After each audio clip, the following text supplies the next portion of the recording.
What up, GCK Potters? Welcome back to the program. I'm your host, Sky Guasco. This is episode 464 of the Candlestick Kids Fantasy Football Podcast. Getting into week 5 here. We are recording during Monday Night Football. So if you are streaming live with us on Facebook, YouTube, Twitch, or Twitter on Fantasy Focused, make sure you hit us with your questions or your live updates. We got the games going on here. We're multitasking, myself and Bob. We got a special guest with us tonight, our good friend, Kelly Singh from the Commish Fantasy Football Podcast family. You know of all the guys over there, but Kelly keeps everybody in check, and we're very excited to have her back on the program. I did an episode with her earlier this summer, and it's been a while, but her and Bob actually just pulled off a big-time trade that we're going to talk about right here on the air and let everybody break it down for you. And then, of course, we're getting into our Week 5 waiver wire pickups, and I got some players on the hot seat per usual that I'm going to throw through Bob and see if he thinks they're legit or possibly going to fade. And we're actually going to talk about some of the players on our own rosters. A month into the season, 4 weeks in here, time to reevaluate things, clean things up as we get into the second quarter of the season. So very excited about this. We got a lot to cover, Bob. How was your weekend, man? How was week 4 treating you? And how are we feeling getting into week 5? Terrible. And the person that's going to be joining us has stabbed at me in the heart, and I'm just broken. When we talk about our trade segment, it really came to mind. I was like, I want to talk about this because I made a trade. At the time, it made a lot of sense. And it might long-term, who knows. But after this week, man, oh, man, I'm slightly embarrassed. But I'm excited to bring Kelly on. And hopefully we can talk through our problems after this and maybe just, retrade in the future that could actually help me a little more than it helped her this time. But, yeah, I'm excited to talk trades, talk about players that we're trying to target and or get away in our beginning segment. And then we're going to talk about some key injuries and waiver wire, so it's going to be a fun one. Awesome. We got a lot to cover. Without any further ado, let's bring our good friend Kelly in the mix. Kelly Singh, it's great to have you back in. How are you? Hey, friends. Good to be here. Thank you. Doing well. Very excited to have you back. Once again, Kelly Singh for the Commish Fantasy Football Podcast. You can find her on Twitter. Absolute monster on Twitter. Great tweets all the time. Very interactive and fun.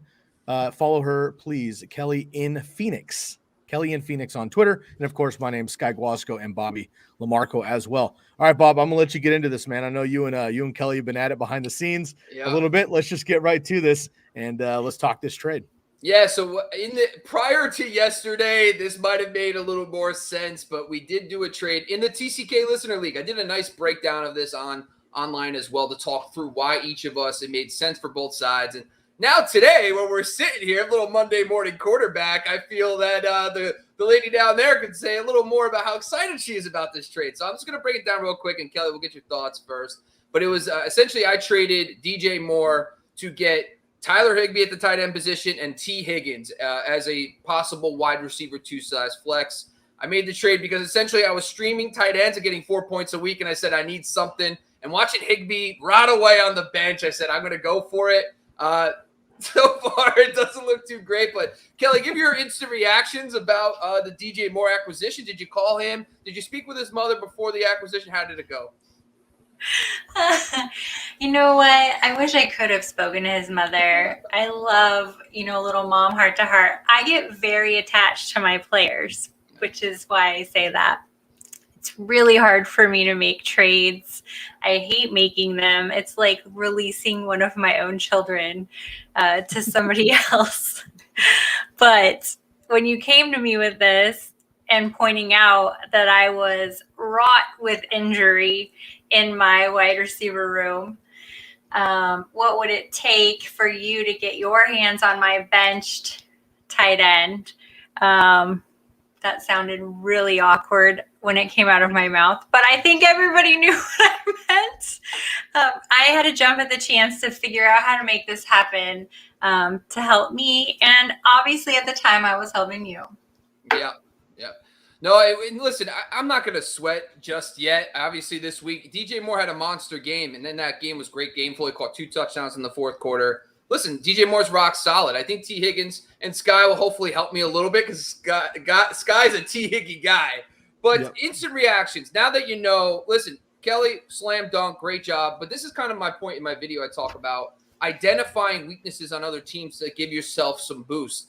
And she realized I needed a tight end. For me at the time, it made a lot of sense. I feel like I netted positive in the trade if things worked out, maybe not this week, obviously, but you're able to get yourself an upgrade. She gave up T. Higgins. I mean, T. Higgins is a nice wide receiver too, but she got herself a wide receiver 1 now in DJ Moore. Now, Sky, what's your instant thoughts about the trade? Obviously, Monday. Let's do Saturday Sky versus Monday Sky. But what's your instant thoughts, man? Yeah, we got some more people tuning in here. So, Bob, can you just review again what the trade actually was so we can clear that up for everybody? Yeah, so the trade was DJ Moore for Tyler Higbee and T. Higgins. I'm currently on my roster. I did not have a tight end. I was streaming tight ends, and let's just say it wasn't going well, except both the guys I was streaming went off this week. But, a little salt in the wound. But that was the trade I made with Kelly, and we're breaking it down with Sky. Okay, so both T. Higgies. I like that. I got my boy T. Higgins, and then you got your T. Higgy, Tyler Higbee. And so you're looking for both of them for DJ Moore. Now, of course, if we talk Saturday before the game, I think it's a pretty even split, honestly. T. Higgins is out anyway right now with a shoulder injury. Jamar Chase, I don't know if he's quite yet the one when T. Higgins is healthy, but it's close. Tyler Boyd went off this week, which we love. Bobby and I have been talking Tyler Boyd all summer long. That was great, but it was just the two of them. So when T. Higgins comes back, is he going to be that, is that rock? In week 1 versus Minnesota, 5 targets, 4 catches, 58 yards. Week 2 versus Chicago, 10 targets, 6 catches, 60 yards. He was out against Pittsburgh in week 3 and again this week against Jacksonville. So hopefully we can get him back soon. There's not a lot to look at for T. Higgins. Last year, though, wide receiver 28 and half PPR. So I like him a lot. Tyler Higbee, look, you got to ride the offense, and the offense is great. They had to, obviously stud a little bit against Arizona, but that's a great option there for you. Getting rid of DJ Moore is tough anyway, but if you can handle it wide receiver wise, I think you're all right. Obviously, now we move to Sunday.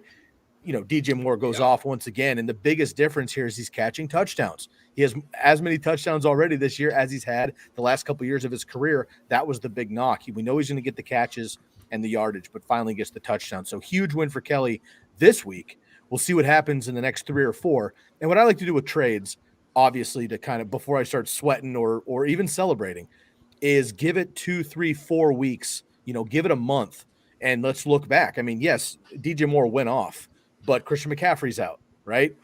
When he comes back, is DJ Moore still that dominant? Does Terrace Marshall start picking up more work? Does Sam Darnold come back down to earth anytime soon? And when T. Higgins comes back healthy, does he blow up a little bit as well? So honestly, I don't want to cop out here, but I do think it's a fair trade for both of you.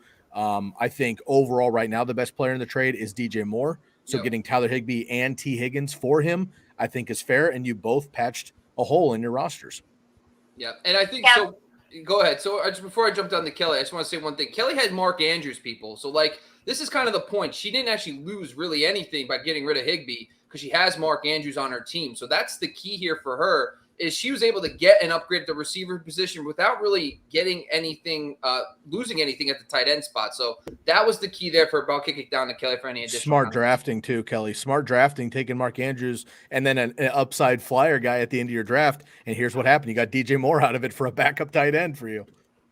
Yeah, I struggle with not having buy replacements. It gives me the sweats. I'm not good at streaming. It makes me extremely nervous. But I will say Bobby had several options that I could have gone for with wide receiver. I had toyed with the idea in my head of possibly Amari Cooper. That was something I was floating around.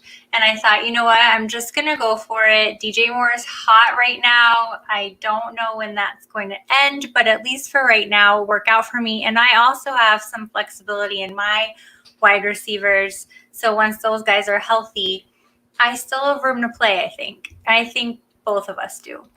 Absolutely. So, Kelly, because you're hot right now with the trades, I actually gave you a homework assignment, and I wanted to see, right now, the homework assignment for Sky and Kelly was to pick a guy on your team. So we're going to start off the guy who's currently on your team that you're not feeling so much. Maybe a guy you want to sell high and or somebody you're just not feeling anymore. Is there a player on your team right now you're trying to trade and get assets for on your teams? Well, as I mentioned, I get very attached to my players, but coming off of this successful trade, I thought, I wonder if I might be able to capitalize some more. I do have Nick Chubb, who has been hot and cold so far in these weeks. he's still a huge name. It's not anybody that I would bench week to week. So I'm kind of wondering, would there be a way for me to either package Nick Chubb with somebody like a Rondale Moore, perhaps, who's also not quite doing it for me, and get somebody else in return that might bulk up my team even more? So that's kind of where I look at my team. That's where my thought process is right now. Can I do something with Nick Chubb? Oh, I think you could. Yeah. That's an interesting grab too, Kelly. When we were doing this, I actually considered Nick Chubb as well. And then I thought about it and I was like, he's just so solid. If you're in a full PPR league, then I get it, because he doesn't get the receptions and these other guys just start taking over, right? But if you're in a standard or a half PPR league, he's just so solid. Last week, it felt like such a down week for him, right? Like Nick Chubb, man, get in. Kareem Hunt, he had 100 yards rushing, right? I mean, like his worst weeks when you're bummed on it are still better than 90% of running backs in fantasy football. So I actually also considered Nick Chubb for this assignment. So I see where you're sitting. If you're in a full PPR league, I would maybe look to upgrade somewhere. If you're in a standard or a half, though, I think you ride the ship, because I think it'd be hard to find a guy that can replace him without going all the way to the top. And let's face it, those top running backs are just almost impossible to trade for. All right, Scott, why don't You're right. Yeah. Go ahead, Kelly. I was just say you're right, because even looking at my bench, I wouldn't really necessarily be able to replace him. But if I were going to try and upgrade, it would be in quarterback, where I have Baker Mayfield. So I'm willing to talk.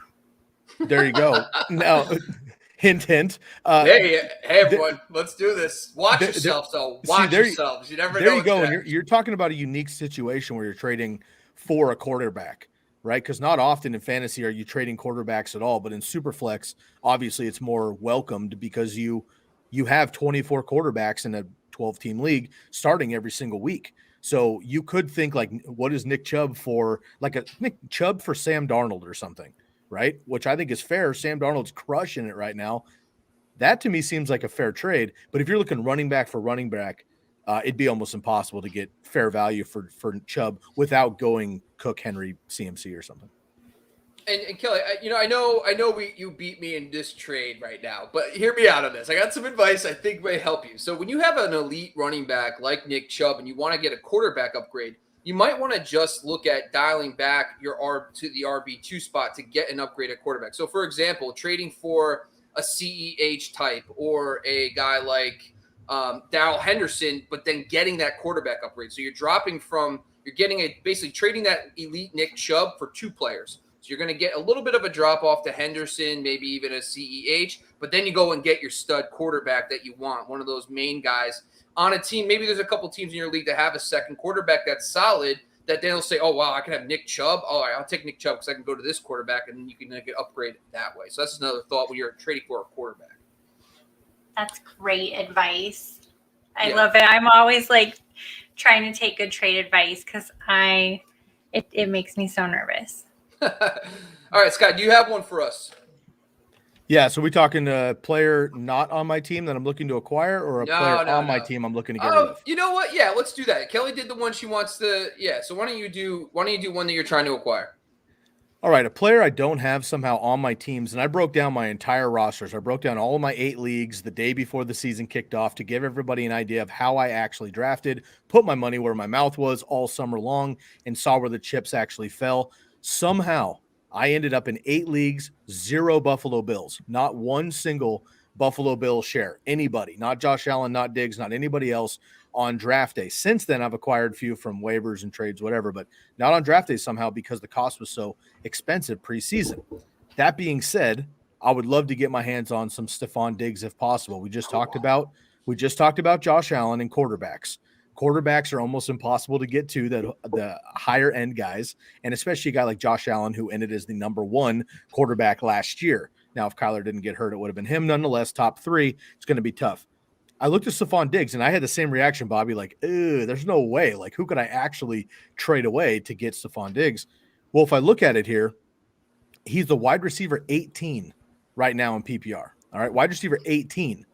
He was top 3, top 5 last year, depending on your setting. So he's a middle wide receiver too. Now I know he's got the name brand. I know he's got the upside, but the facts are so far through the first month of the season, he's wide receiver 18. He has 1 touchdown on the season. That came in week 2 versus Miami, but the targets are there. So the numbers give me a chance to actually acquire him because he hasn't blown the competition out of the wall yet. And I think I'm buying low, if possible, on Stephon Diggs. But everything else to me is a thumbs up. His snap share is at least 78% of the time. Love that, right? He's always on the field. 13 targets, 8 targets, 10 targets, 10 targets in the first few games. Love that. 9, 4, 6, and 7 receptions. Those are low for Stephon Diggs. Josh Allen is just starting to find his groove the first month of the season, and their schedule lightens up a little bit. They had Pittsburgh, they had Miami, they had Washington, all pretty decent defenses there, so that was tough. Now his yardage is the thing that's the problem early on, but I think that'll definitely blow through the roof, so I want to get ahead of this. 69 yards in week 1, 60 in week 2, 63 in week 3, and then 114 last week. So again, 1 touchdown, 1 game over 70 yards, let alone 100, but the targets are there. He's on the field. We know he has the rapport with Allen, and the Bills will start kicking up. So if there's a time to buy a stud like Stephon Diggs, it's right now, and he is somebody that I'm trying to target. Kelly, if we were in the same league and I needed a running back and you needed a wide receiver, we could pop, I think, Nick Chubb for Stephon Diggs straight across and both win. Do you know what's really interesting is I got Stephon Diggs in the Commish Dynasty League through a trade. I traded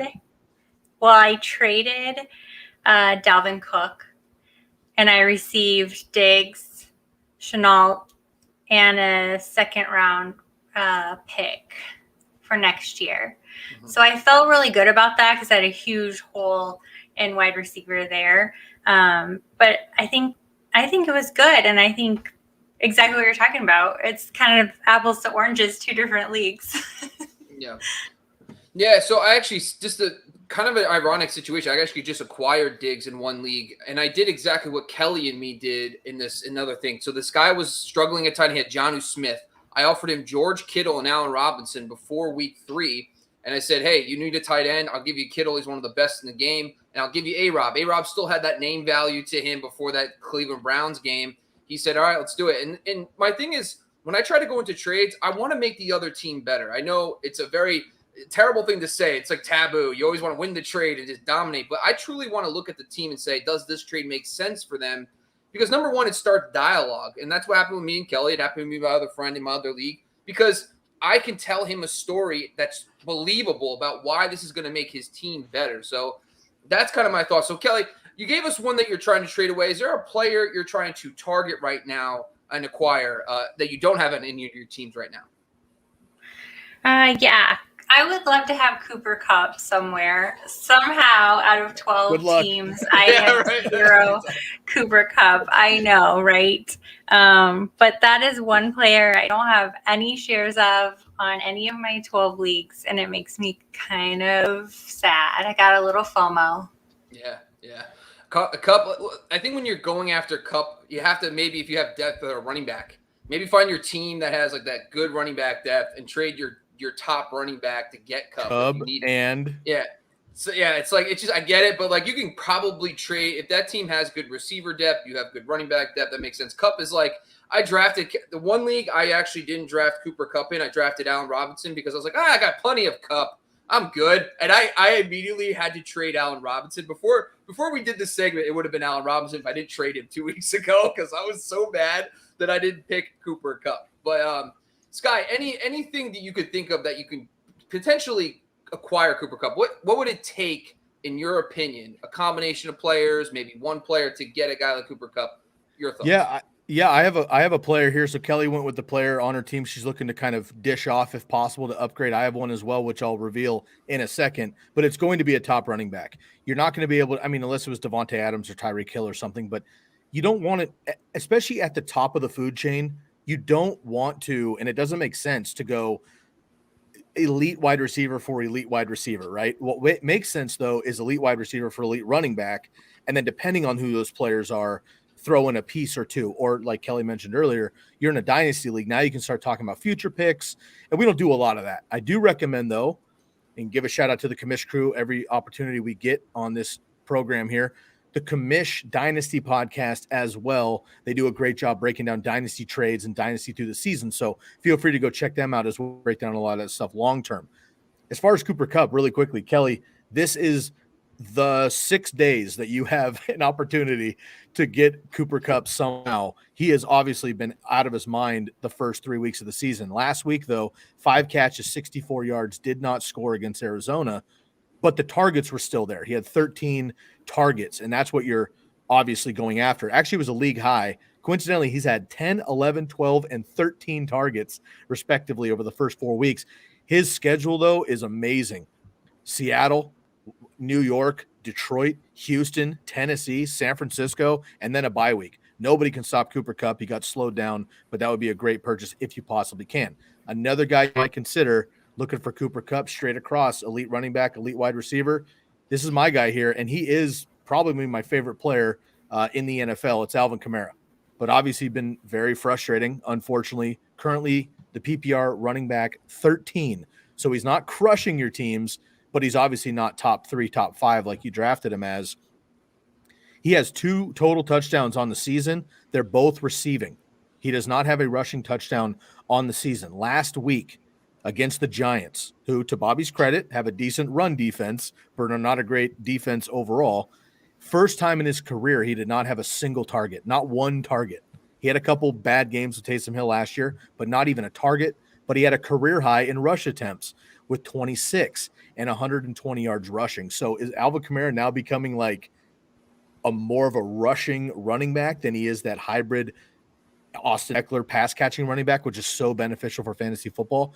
We'll see what happens with the Saints offense, but I don't trust the Saints offense. I don't trust Jameis Winston. They went to Taysom Hill, who had 2 rushing touchdowns last week. So the box score still looks good for Alvin Kamara. But I am just worried about it. And the draft capital is up there.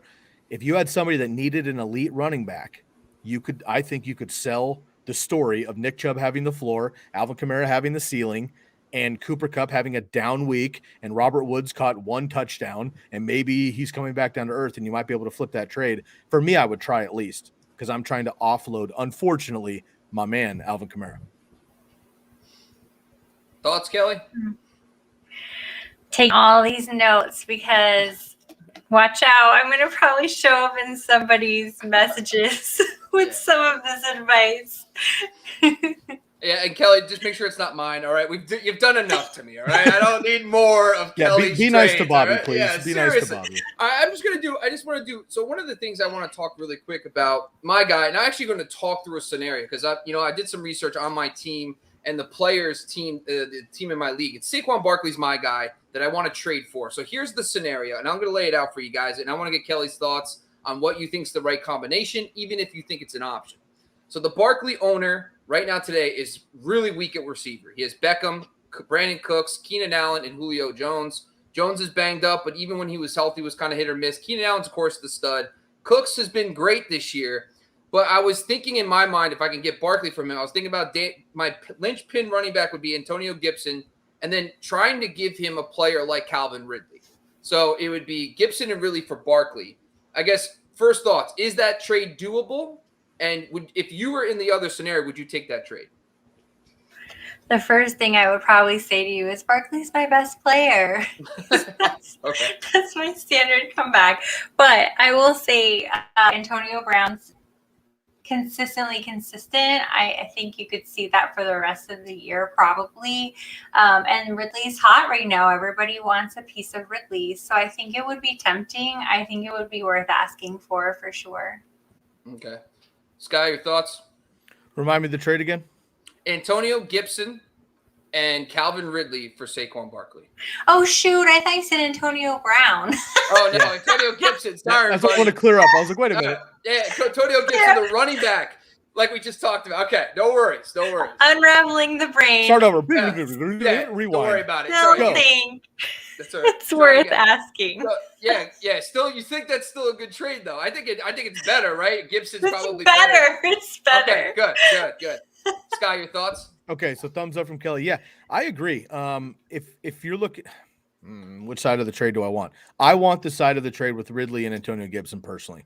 I know Saquon looked like Saquon last week, rushing touchdown, receiving touchdown, had the big flare down the sideline. Love to see that, obviously. Saquon hopefully is Saquon now, which is absolutely phenomenal. Antonio Gibson has a J.D. McKissic problem, but overall, I think he's a great running back 2 with running back 1 upside. And Calvin Ridley and the Falcons, we saw it a little bit last week. They're starting to cook a little bit better. So do I want like a low-end RB1, high-end RB2, and an elite wide receiver over Saquon Barkley, who could get re-injured, but I'm not going to predict that, but it's a thing 2 years in a row. A bad offense, I think, overall, limited scoring opportunities, still not a great offensive line. And do you just trust that he is completely ascending and back yet? I personally don't. You guys all know, though, anyone listening to this program knows that I had him, running back 13 preseason, and I still felt that was too high. Maybe we're past waiting for Saquon Barkley, and now look, anybody that took the risk and is 0-2 and now they are blown up because of Saquon, good for you. I'm still not totally sold. So to be honest with you, I think the Falcons get better as they go. Again, still first year under Arthur Smith and everything. They got to knock the kinks off. I think that offense gets better, and I think Antonio Gibson, again, is 70% of Saquon, and I'll take those two guys over Saquon Barkley personally. Okay.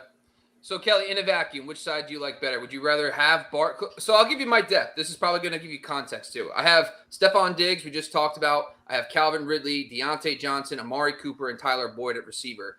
And it's a 3-receiver league, which is good. But I have the depth that I felt like, okay, maybe I could package those two. And then Gibson's been good, but he does not get as much passing game work as we thought. Barkley looks like he's going to explode. But give me your thoughts. Are you with Sky on the on the Calvin Ridley side, or are you on the Barkley side? I feel like Barkley is a little volatile, so I almost want to be on the side of Antonio Gibson and Ridley, because exactly what Sky said, I think there's more upside there than trying to rely on Barkley to be consistent week to week. However, I do own Barkley on one of my leagues, and I have not sat him. I've sat through and obviously thrilled for last week. So I think if he's your guy and you have the depth to do it, then go out and do it. Yeah. Oh, I guess what's the better combination? I mean, we just talked through it, right? Diggs is obviously too high, Ridley, and then it's Deontay Johnson, Amari Cooper, Tyler Boyd. I mean, do you think Tyler Boyd will get the job done with Antonio Gibson? Do you think Amari Cooper? Would you like Deontay Johnson better? I'm just trying to figure, because I have all these. Every time I try to figure out who to start, I play the wrong guy, and I'm just tired of it. So I want to just trade depth for talent. So is there a better combination that would be? Ridley, I think, is good with Ridley, because the people are talking about Ridley right now. A lot of people are wanting to acquire Ridley. So I think based on name, FOMO, that might be a good one to dangle out there. Okay. Yeah, I would personally, and Bobby, you know this, but I think it's also legitimate at this point after week 1. I would try to move Amari Cooper on name brand instead. I personally would be a Ridley guy over Amari Cooper. I know he had the big 35-yard touchdown. I get all that, but he's hurt every single week, and it's turning into the Zeke show and the running backs when they can. So I think Ridley's going to ascend, and I think Amari Cooper's plateauing at least. So you think so let me ask you this, though. You're a Barkley owner. If I offer you Gibson and Cooper, you taking the trade? I would personally. I'm tough though, man, because I'm not a Barkley guy. But yeah, in a vacuum, I think I would. Sure. Okay. Kelly? I prefer the Ridley because I think the upside is better there. So you'd counter. So if you offered me, I'd counter you for Ridley. Okay. Well, I probably would too. I would counter for Ridley also, but on your side, I would offer Cooper first. Oh, that hurts me makes so sense. much. That hurts me so much. I just would. That's what I do. Yeah, no, I agree. This is what we're talking through. You know, we have to do more of these live trade talks. More therapy. More fantasy therapy. Well, it's sessions. good. Yeah. It's a starting point, and then if he gets to Ridley, I know now it's like, all right, it might be leaning certain ways, but when I have all that additional depth on that team, I think I would be all right. But listen, Kelly, before you go, listen, this was 30 minutes of trade talk. And honestly, we've figured out a lot of stuff. I didn't give you a lot of chance to brag. And I appreciate you for humbling yourself a little bit, but great job on the trade. And honestly, give the people some insight on where they can find your content. I know you guys do the playbook every week. Give us the Commish Crew content schedule. Yeah, absolutely. You can find my work, which is more lifestyle-based, fun, fluffy, entertaining pieces at thecommishbrand.com. And I pop in every now and then on the podcast, but more so, I've just been a guest on podcasts. So if you're looking to find me, just hop on Twitter, Kelly in Phoenix, and I will share where you can find me. That's great. Thanks, Kelly. We appreciate you joining today. And honestly, enjoy DJ Moore, right? I will. Thank you very much. Thanks for having me, guys. Always a pleasure. Bye. Go check out Kelly in Phoenix on Twitter. Go Ravens. We appreciate you. Take care. See you, Kelly. I like Kelly a lot, but I'm upset that I can't like her because of what she did. So, I want to become friends with Kelly, and maybe after the season we can revisit all that. All right, Sky, that's 30 minutes of trade talk, my friend. Honestly, yeah, that was good. Yeah, that was good, man, and that was very therapeutic. I have plenty of shares of Amari Cooper, so I think I might be able to offer him away and see what happens. Because Ridley is my only share, but whatever. All right, so let's talk about some injuries first. Sky, I know you have a couple things on your agenda. This is your show typically, and you did the solo pod. I'm glad we're back together, though. I hate being alone without you. Let's see. Could I run through some injuries and then we can just dive in? All right. So first off, I wanted to just take a look. Obviously, Thursday night, everyone keeps forgetting about this, but Joe Mixon got hurt on Thursday night. He's Pro Football Doc is saying he most likely will miss this week. So I guess quickly pick one. Are you going to go with Evans or P. Ryan as the pickup? I don't want either one of those, to be honest with you. If I had to pick one of them, I guess it's Samaje Perine, but I literally don't want anyone. I'm going to go through waivers here in a second. Yeah. I'd rather go with these guys over the next Bengals guy, even though the work might be there, because I just don't think either one of those other guys are close to Joe Mixon, where the other ones on waivers, I think, will actually get the work and efficiency. All right, so next was DJ Chark. Fractures his foot, ankle, whatever it was, he's donezo. Marvin Jones I think this is a buy low opportunity. Marvin Jones had a slow game last week. I think you can actually, we're just talking about trades. Marvin Jones is someone to target now, with no DJ Chark. Chenault looked really good. And I think he gets a big bump in PPR, especially, but they started to throw to him downfield. We'll talk about that in our player trends show later in the week. Any thoughts about Marvin Jones or Laviska Chenault? Yeah, Marvin Jones, I thought was going to be a good play here. I mean, even regardless, obviously one of his revenge games. Marvin Jones back in the day caught 4 touchdowns in the same game for the Bungles back in the day there with AJ Green. It was Laviska Shenault, though, you're right. And week 1, we were on our live show, Bobby, with Levy and Buck, and it was Laviska. And I kept being like, I don't know. And it didn't happen. And now it's really toned down. Now with DJ Chark out, it's going to be Marvin Jones down the field, in my opinion, Laviska up over the middle, and James Robinson's going to get, I think, just a boatload of work at this point too. So I feel good about the Jags minimizing their work. Obviously unfortunate about Chark, but that's going to help fantasy managers kind of navigate this offense. Yeah. Next was Logan Thomas. This one hurts a little bit for me. Ricky Seals-Jones is his direct backup. But guys like Curtis Samuel might have a better shot now re-emerging in this offense because De'Ami Brown, your boy, also got hurt in this game. So that could be interesting. I think Terry McLaurin's going to be an absolute target hog. But we'll talk about streamer, potentially tight ends. But is there anybody, because of the Logan Thomas injury, you're targeting out of that Washington football team offense? I guess it's Curtis Samuel. Spoiler alert, he's number 3 according to Fantasy Pros, the second wide receiver getting picked up off of waivers this week. I'm not crazy about him, to be honest with you. I mean, Terry McLaurin's an animal. So I just think that's gonna be the work there. But Curtis Samuel's definitely worth a roster spot. I just think, look, man, J.D. McKissic will not go away. And I know it's frustrating for fantasy managers, but the reality is he's very effective with what he's able to do out of the backfield. And I think they could just dump off to him as easy as it would be to get to Curtis Samuel too. So we'll see what happens. Now, Curtis Samuel's an Ohio State guy, so he might just get more work because that's how Urban Meyer runs. But I'm not crazy about him necessarily.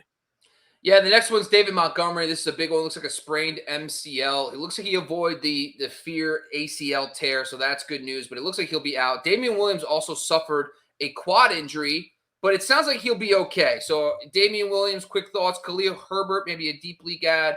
any other thoughts about this impact to the Bears offense? Yeah, Khalil Herbert is somebody that I actually repped lightly. I'm not going to stand on a soapbox just yet because I wasn't quite all in per se, but I did, rep a few times that in preseason he looked very good. So Khalil Herbert is somebody that should be on dynasty rosters already, and if he's not, pick him up. And in regular, redraft leagues, he's definitely worth a roster spot. David Montgomery, man, has really turned a corner from his rookie season. He came out pretty average. Came out with a groin injury last year, and I was like, don't draft him, groin injury, rant. And he shook it and dominated, obviously. And now DeAndre Swift is doing the same thing in Detroit. Damien Williams, though, has never had more than 500 yards rushing in a season for all these teams that he's played. He should be rostered, but again, he's risky with his injury situation after David Montgomery went down. And that was the beginning of the fourth quarter, I believe. Is that what it sound about right? Yeah, I think. Yeah. Anyway, basically in the fourth quarter, I believe, Damien Williams did have 10 touches and 70 total yards and a touchdown. So that's one quarter of work for the Bears there against the Lions. Now they get the the Raiders, the Packers, the Buccaneers, the 49ers, the Steelers before the bye. So I'm not crazy about that running back if it's not David Montgomery, but Damien Williams should be rostered as a waiver pickup. But Khalil Herbert on deeper roster should be as well. Yeah, let's jump to Teddy Bridgewater concussion. He'll probably be fine. He might even be able to play next week. But if he doesn't, do you have any reservations about, Sutton and those guys? Reservations, yes. Not excited. Noah Fant, maybe. Running backs, sure, but they're splitting work 50-50.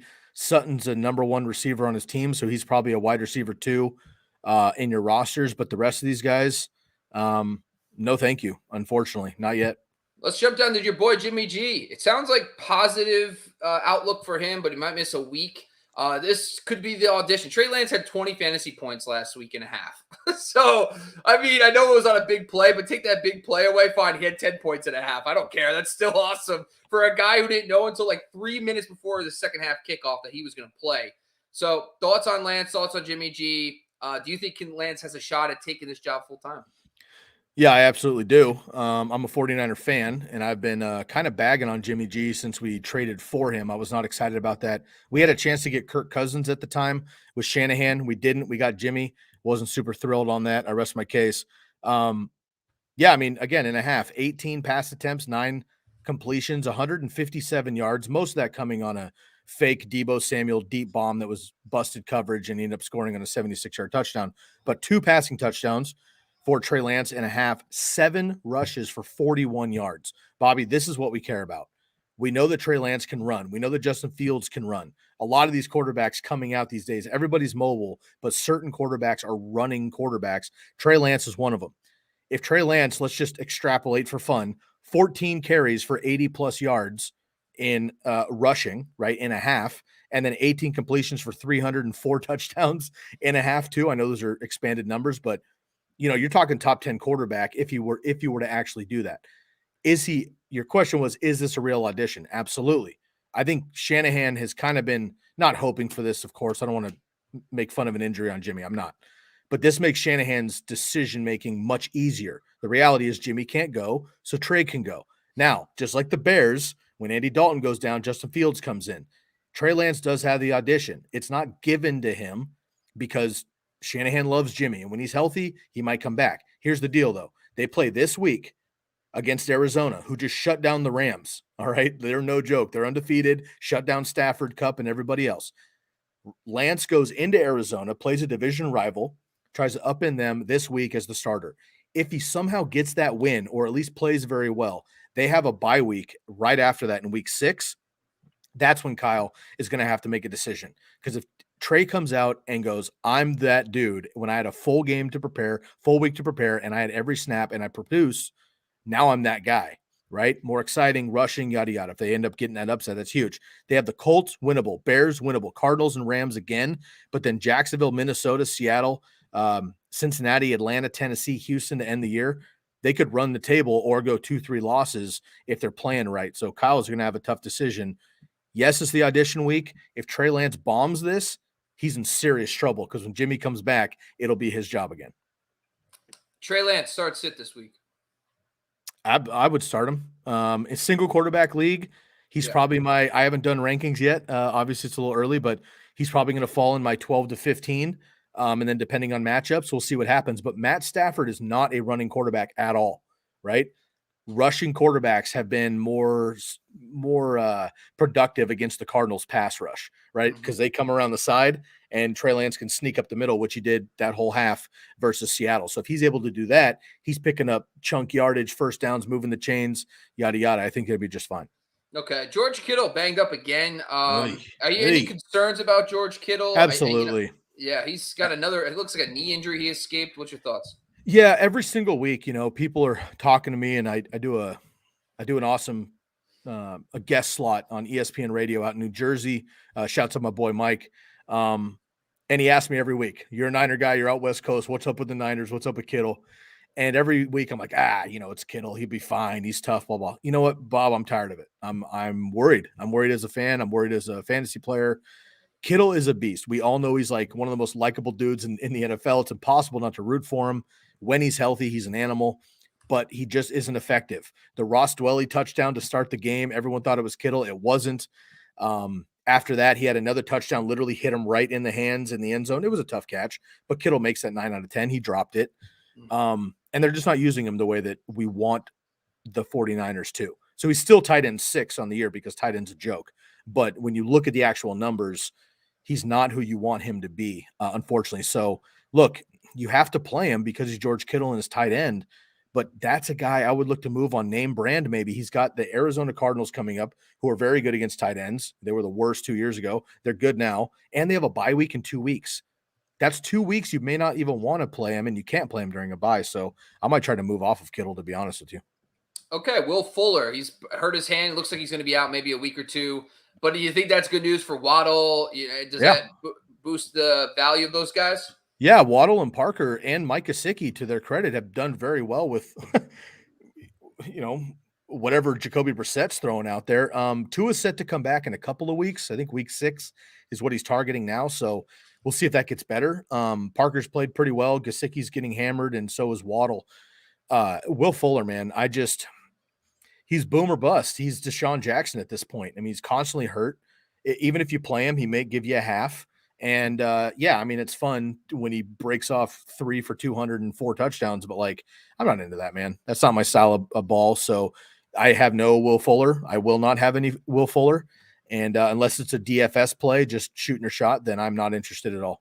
Yeah, the last one I got here is Tony Jones, the backup for the Saints. Alvin Kamara became like a full-time workhorse on the ground, but anybody in there you're thinking about? What's your thoughts on Alvin Kamara? I think that's a little dangerous too, man, giving him just that heavy workload, but what's your thoughts?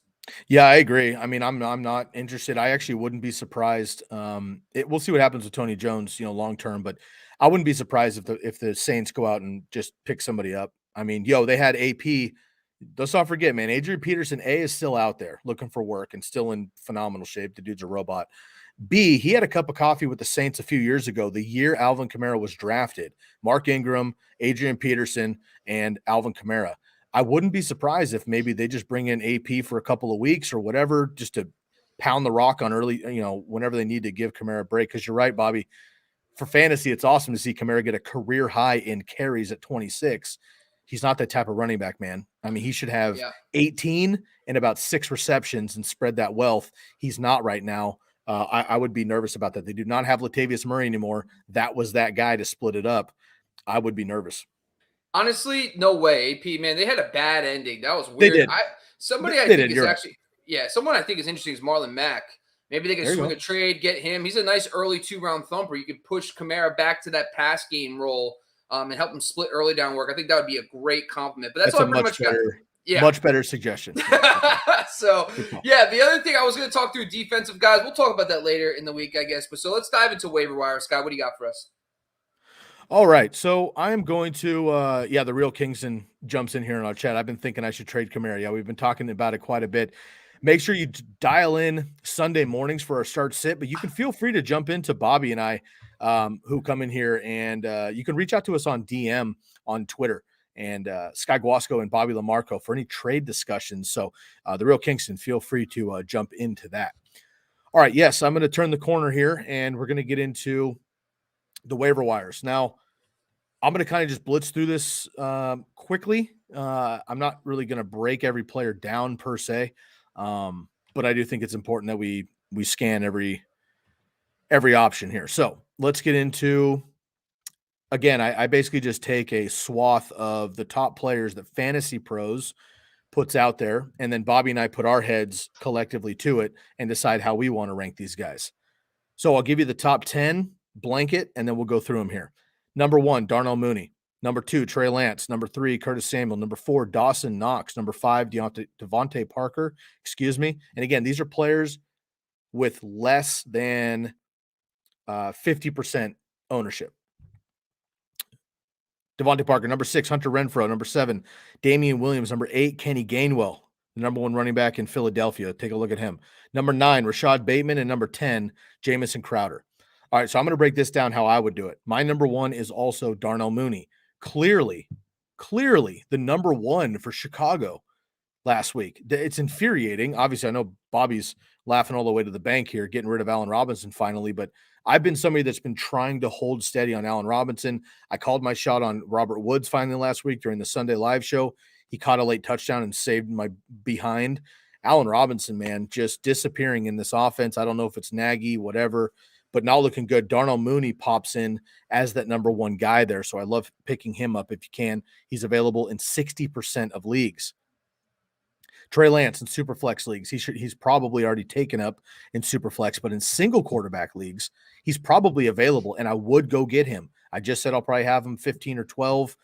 Even if even if you have a stud that you don't want to play over him, put him on your bench, ride through that bye week and see what happens coming out. Because if he does well versus Arizona, they go into the bye week and Kyle comes out of that bye week with Jimmy healthy and still goes with Trey Lance. Now we're cooking with gas. Curtis Samuel. I just mentioned I'm not crazy excited about him just because, again, the injury history, but also what's his role going to be in this offense. Back in the day when he was with Carolina and Ron Rivera, they had a specific role, and then it changed last year and he had a career year. But are they going to go back to where he was because it wasn't amazing? I'm just not going to be burning my fab on him. Dawson Knox, look, Bobby's the deep tight end guy. This is looking good, though, for all of you tight end streamers. What's interesting about Dawson Knox is he's not just a touchdown or bust tight end like a million other guys. CJ Uzomah, right, had one good game in his career for fantasy. That's not the case here with Dawson Knox. They're targeting him in the red zone, targeting him in between the 20s. He's moving the ball. He's making guys miss. He's very athletic. He is legit. Devontae Parker, Hunter Renfrow, these are PPR guys. Hunter Renfrow, again, playing Monday Night Football here. Devontae Parker will with Will Fuller out, that's obviously going to boost him. We'll see what happens when Tua comes back. If you need a depth wide receiver and you miss out on Darnell Mooney and Curtis Samuel, then you can go for him. The guys I'm interested here a little bit deeper that I think will be less fab and easier to grab. Damien Williams, I just mentioned, if he comes out healthy for Chicago, takes over that role, I like him a lot. Khalil Herbert, though, keep an eye there.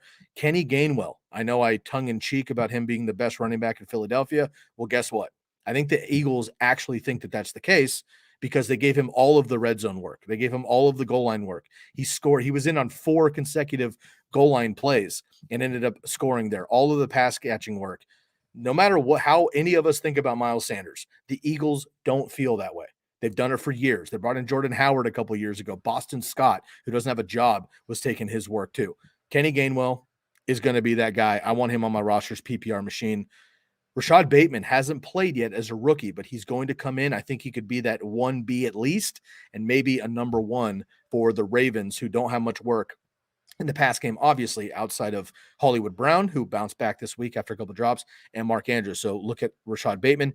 And then finally in the top 10, Jamison Crowder, man. He had been out with COVID. He missed the first couple of seasons, comes back.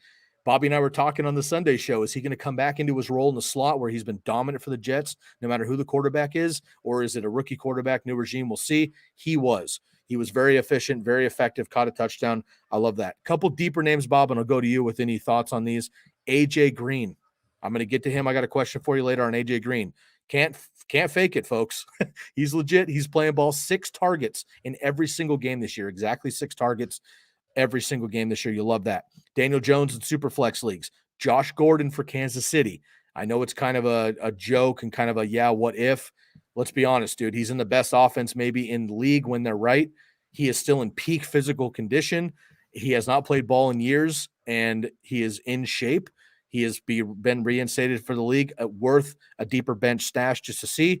And Bobby's guy here, the new favorite Giant after being a squeaky wheel for 4 weeks, Kadarius Toney, who a lot of people laughed at in fantasy football coming out of Florida, had a real nice week with Shepard and Slayton out this last week. So Kadarius Toney could be another free guy that might clear waivers, to be honest with you. You could pick up for free and stash, because if those guys have long-term outs or Kenny Golladay doesn't get going or Evan Ingram goes down again, you're going to be looking at another mouth to feed there, and Kadarius Toney showed up well for the Giants. So once again, just blast through my names here, and Bob, I'll let you highlight anybody you're excited about. Mooney, Lance, Knox, Damien Williams, assuming he's healthy, of course, Gainwell, Bateman, Crowder, AJ Green, Daniel Jones, Gordon, and Kadarius Toney. Anybody in that mix either jump off the page or that you're pumping the brakes on?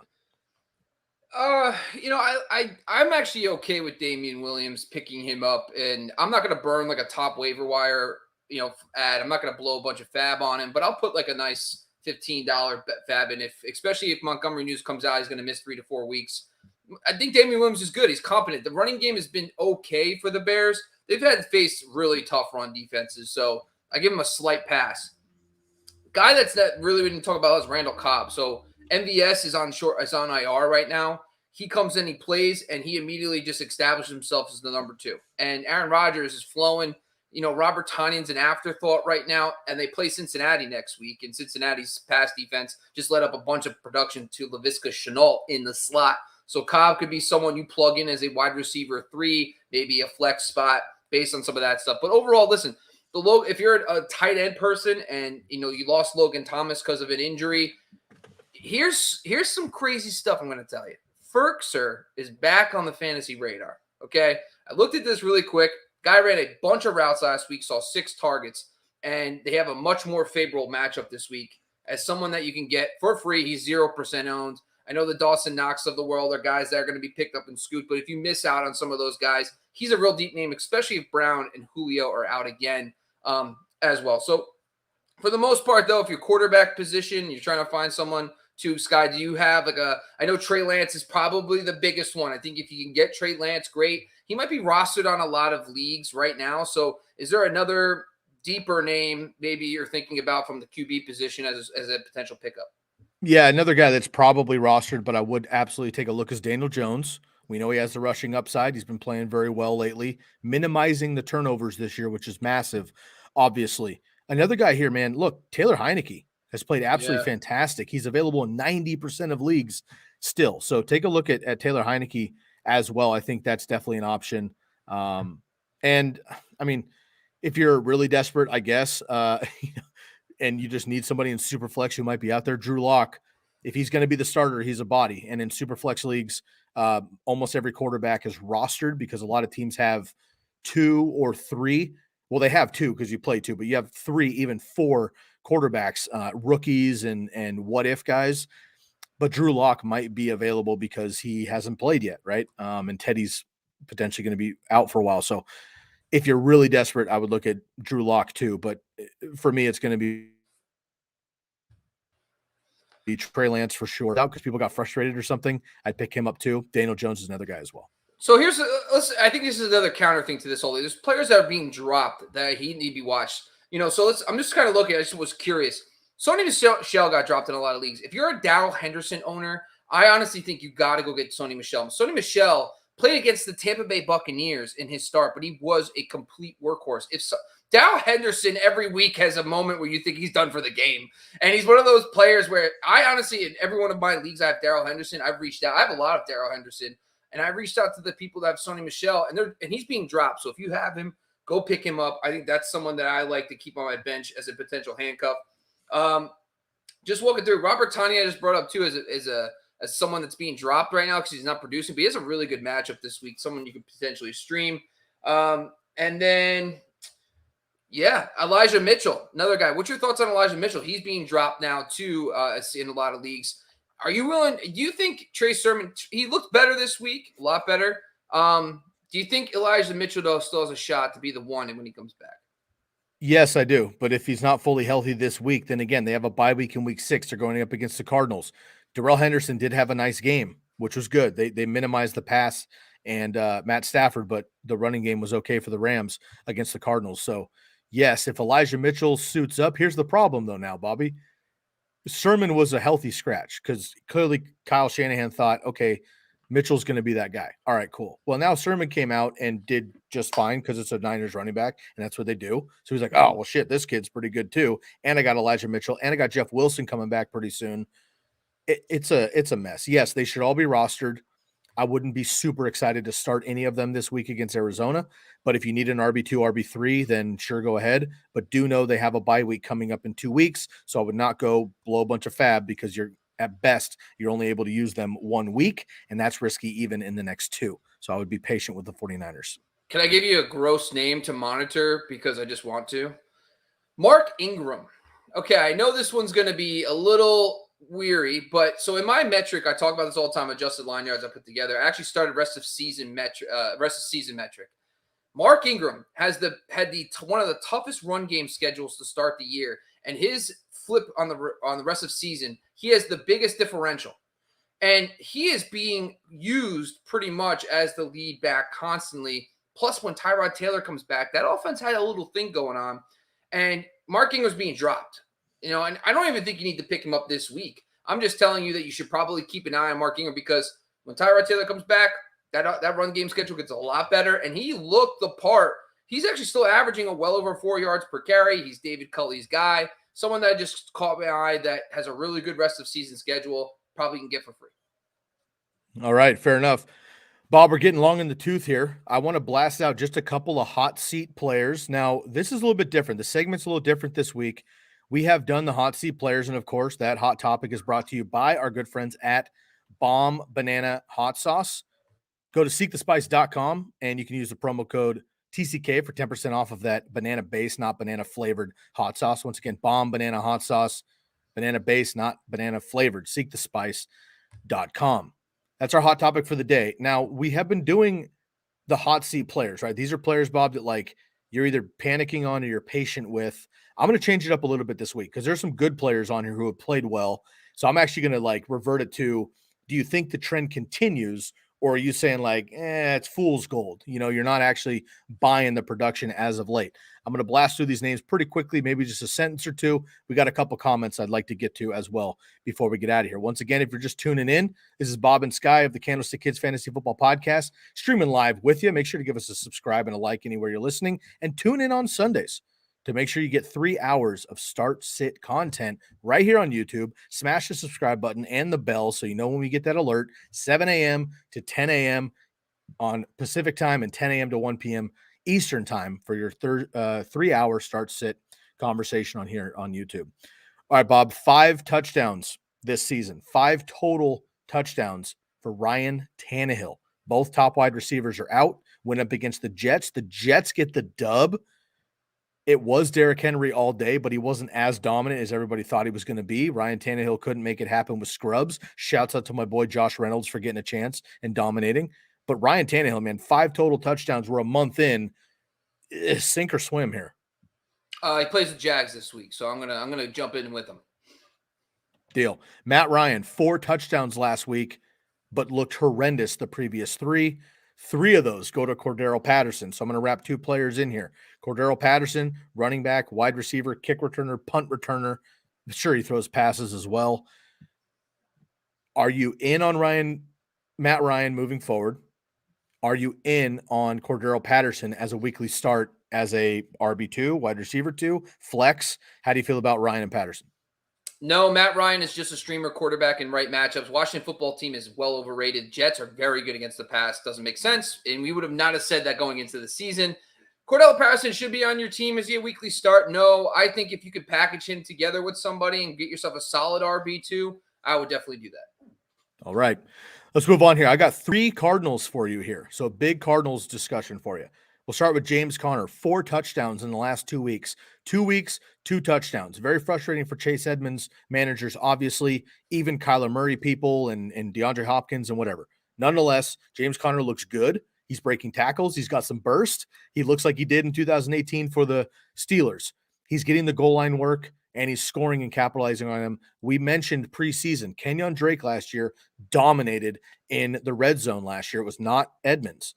So if it's going to be Connor, can you ride the wave? The problem is, do you see a circumstance where you look at your roster and go, James Conner's the guy that I want to play this week? If you could trade, I think this is the type of player you trade. I mean, I understand the touchdowns. Trade away or trade for? Trade away. I mean, the guy gets 50 yards and he gets 2 touchdowns. That's awesome. And this is a red hot offense. But Hopkins has not done much yet, and he's going to regress at some point back to that mean of catching touchdowns and stuff. I think if you could pair him with, the problem is I don't think anybody's trading for James Conner. So I think if you have him, you're playing him in good matches. Play when they're heavy favorites. That's when I would play James Conner. I will say we do have bye weeks starting up here in a couple of weeks, and when we start having 4 to 6 teams out, you may not have a choice. James Conner's at least maybe a touchdown or bust guy that you could take a look at. All right, you mentioned DeAndre Hopkins. Let's talk about these wide receivers out here. Christian Kirk's been playing very well. Rondale Moore's played very well, but they're kind of boom or bust. AJ Green, we mentioned earlier. Wide receiver 29, Bobby. Yeah. Wide receiver 22, his teammate DeAndre Hopkins. That one doesn't sound as good. AJ Green is wide receiver 29. You're like, holy shit, that's awesome. DeAndre Hopkins at 22? Yikes. Yeah, I think AJ Green is someone that you should start taking seriously. I mean, he's getting over 100 yards receiving. All the attention goes to Hopkins, and this guy is a all-pro who didn't play a lot over the last couple of years, and he's showing that when you play against lesser corners, he's not the focal point, he still can win, and I think he's a matchup-based wide receiver 3 throughout the season.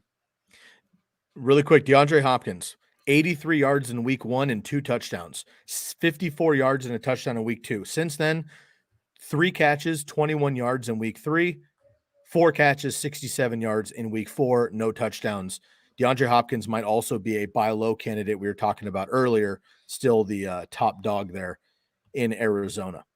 All right, Bob, that gets us. Oh, go ahead. Last comment. No, I was just going to say, though, he's got San Francisco, which is banged up, but they figure out a way to kind of slow down a little bit, Metcalf and Lockett. And then he's got the Browns the next week, and the Browns have Denzel Ward. So, it's tough. You're holding him probably for now.